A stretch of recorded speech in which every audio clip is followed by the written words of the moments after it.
ላይ ህይወት ለኔ የተሻለ ነገር አዘጋጅታልኛለች ብሎ ማሰብን ይጠይቃል። አንዴ ደግሞ እቺን አስተሳሰብ ወይንም እቺን እምነት ይዛችሁ የምትንቀሳቀሱ ከሆነ ወደማታውቁት መንገድ ላይ ገብታችሁ ያንን የማታውቁትን መንገድ በፊት የምትፈሩትን አሁን ግን ኢምብሬስ አድርጋችሁ ተቀብላችሁ ወዳችሁት ስትሄዱ የዛኔ ነው ጉዟችሁ ሀ ተብሎ የሚጀምርላችሁ።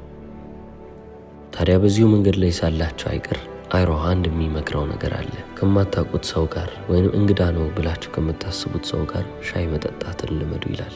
ውብ የሚባል የህይወት ተሞክሮ ይሆናችኋል ይላል። ወደ አራተኛው ለሰን ወይንም ወደ አራተኛው ትምህርት እናልፋለን። በዚህች ምድር ላይ ስንኖር ደስታን እንደ ትልቅ ነገር እንድንመለከተው ተደርገናል። በጣም ብዙ ነገር ካገኘን በኋላ አንዴ የምንወስዳት ወይንም ደግሞ የምናገኛት ነገር መስሏናለች። ጆይ ወይንም ደግሞ ደስታ ብለን የምናስበው ነገር ግን ለአይሮህ ልክ እንደዚህ አልነበረም። ብዙ ጊዜ ችላ ብለን የምናልፋቸው ልብም የማንላቸው ነገሮች ኳይት ሞመንትስ ተብለው የሚጠሩት ነገሮች ደስታን የምናገኝባቸው ቦታዎች ናቸው ይላል። ሻይ አፍልቶ መጠጣትን የመሰለ ደስታን የሚያመጣልን ነገር የለም። ከቅርብ ጓደኞቻችንም ጋር ማውራት ልክ እንደዛው ውብ ይባላል። ረዘም ያለ ቀን ካሳለፋችሁ በኋላ ፀሐይዋ ስትጠልቅ መመልከትንም ሊመስል ይችላል።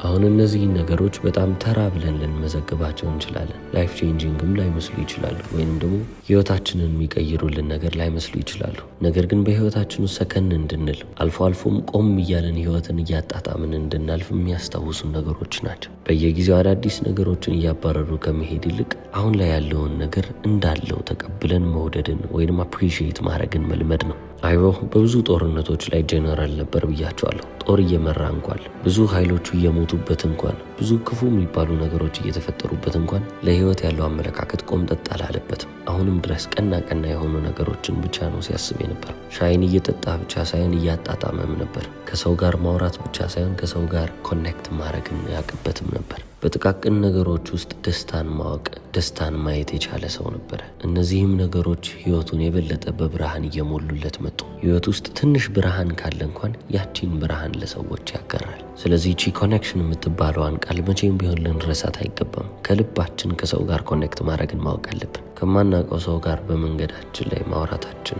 ቀና የሚባል ኮንቨርሴሽን መኖሩ ራሱ በጣም ትልቅ የሚባል ፐርስፔክቲቭ ሊሰጠን ይችላል። አዲስ እይታን ለእኛ ሰጥተውን ማለፍ የሚችሉ ሰዎች ይሆናሉ። ሌላው ቢቀር ቢያንስ መጥፎ ቀን እያሳለፍን እንኳን ቢሆን ጥሩ ነገርን ተናግረው ትንሽዬ ቀልድን ጣል አድርገው በማለፋቸው ምክንያት ብቻ ቀናችንን ጨርሰን እንድናልፍ ሊፈቅዱልን ይችላሉ። ህይወታችንም ልክ በእንደነዚህ አይነቱ በራሪ በሚባሉ ነገር ግን ትርጉምን በሚሰጡ ነገሮች የተሞላች ነች። አይሮህ የሚያስታውሰንም ነገር ይሄንን ነው። መቼም ቢሆን አትጣደፉ፣ አትሩጡ። አንዳንዴ ቆም ብላችሁ ሻያችሁን እየጠጣችሁ ማለፍን ልመዱ ይላል። ሆፕን ወይንም ደግሞ ተስፋን ከውጪ እንደማጠብቁት ሁሉ ሰላምንም ከውጪ መጠበቅ አቁሙ።